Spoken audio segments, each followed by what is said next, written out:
Suara Hati, renungan hari ini, Selasa, 6 Mei 2025, topik, menjadi lansia tidak berarti harus berhenti berkegiatan. Jangan lupa saudaraku, untuk membikan renungan ini kepada orang lain, agar mereka juga mendapatkan kekuatan rohani di dalam Tuhan. Kiranya saudara diberkati oleh Tuhan kita.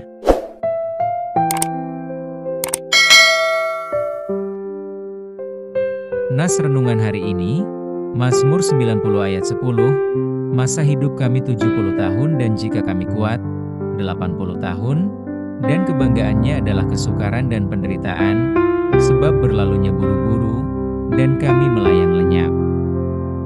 Setiap orang akan mengalami pertambahan usia. Pemazmur mengatakan, masa hidup kami 70 tahun dan jika kami kuat, 80 tahun, dan kebanggaannya adalah kesukaran dan penderitaan, sebab berlalunya buru-buru dan kami melayang lenyap. Demikian yang tertulis dalam kitab Mazmur 90:10. Dengan bertambahnya usia berarti hidup biologis kita jelas akan berkurang. Dengan berkurangnya hidup biologis kita, jelas akan merosot kondisi fisik dan kesehatan. Sehingga ada pertanyaan, jika kita menjadi tua apakah yang bisa dilakukan? 1. Tetap bertumbuh dan giat dalam hal-hal rohani. Semakin lama waktu yang diberikan Tuhan dalam hidup kita, berarti Tuhan memberikan waktu kesempatan untuk bersekutu kepada kita, memberi waktu untuk membaca firman Tuhan dan memberi waktu untuk berdoa. Maka dengan demikian kehidupan batin kita akan dapat bertumbuh. Sekalipun kehidupan jasmani, tubuh, merasa terus semakin menurun atau merosot.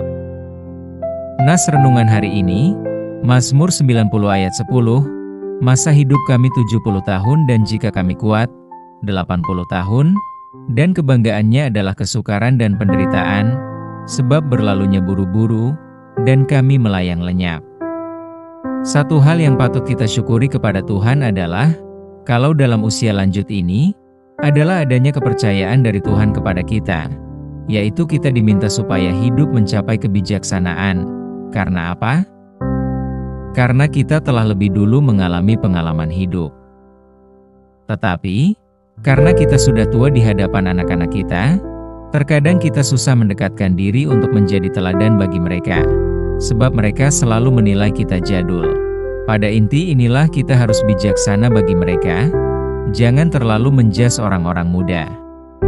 3. Utamakan hal-hal yang menjadi prioritas karena waktu yang terbatas. Mungkin kita sebagai opa dan oma dalam keluarga, sering menjadi pengasuh dari generasi kita, karena kita sudah dianggap tidak memiliki pekerjaan rutin lagi.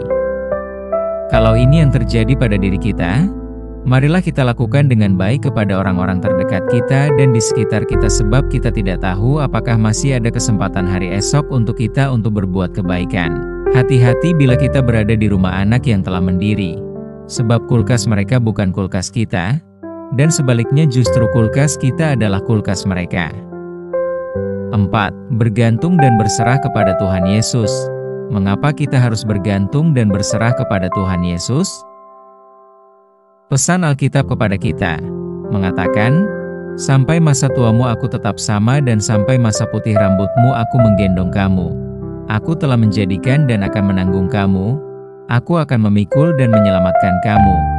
Yesaya 46 ayat 4. Sebagai manusia ciptaan Tuhan yang berkepribadian, kita harus sadar bahwa kita diciptakan menurut rupa dan gambar Allah. Sekalipun dalam kepribadian kita memiliki kemandirian untuk memilih sesuatu dalam kehidupan kita, tetapi keputusan mutlak ada dalam kehendak Tuhan, sehingga sebagai makhluk ciptaannya, kita bergantung kepadanya. Bergantung kepadanya bukan berarti tinggal diam dan hanya Tuhan yang bekerja dalam hidup kita. Bukan demikian. Serahkanlah hidupmu kepada Tuhan dan percayalah kepadanya, dan Ia akan bertindak. Mazmur 37 ayat 5. 5. Tetap berkarya selagi masih bisa. Usia tua tidak akan membuat kita harus berkurang semangat. Justru dengan menjadi tua kita masih memiliki kesempatan terkahir untuk melakukan hal-hal yang bermanfaat, seperti menekuni hobi, menulis, membaca, bernyanyi, membaca Alkitab, bersekutu dengan Tuhan, bahkan berdoa untuk orang lain. Saudaraku yang dikasihi Tuhan, Ketika usia kita semakin lanjut dan kondisi fisik kita secara perlahan daya kita akan menurun dan bahkan tidak memiliki kekuatan apapun, hanya Tuhanlah kekuatan kita. Itu cukup bagi kita, karena memang hanya Dia yang kita perlukan. Carilah Tuhan dengan segenap hati. Ingatlah kita dalam Pemazmur mengatakan sebagai kekuatan kita. Tuhan menetapkan langkah-langkah orang yang hidupnya berkenan kepadanya. Apabila ia jatuh, tidaklah sampai tergeletak, sebab Tuhan menopang tangannya.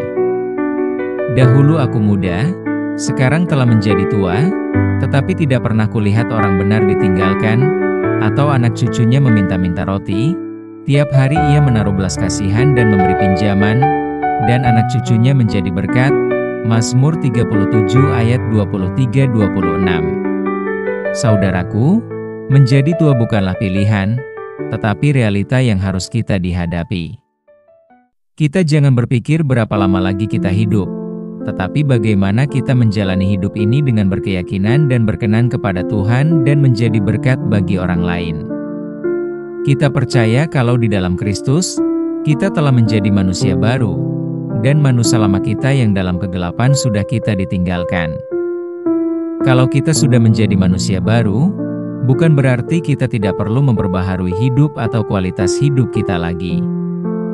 Tetapi tetaplah kualitas iman kita terus kita perbaharui, terupdate, agar kita memiliki hidup yang berarti di hadapan Tuhan dan orang-orang terdekat kita. Tujuan akhir dari pembaharuan hidup kita adalah supaya kita diubahkan menjadi serupa dengan karakter Tuhan Yesus, yang adalah pencipta dan penebus kita.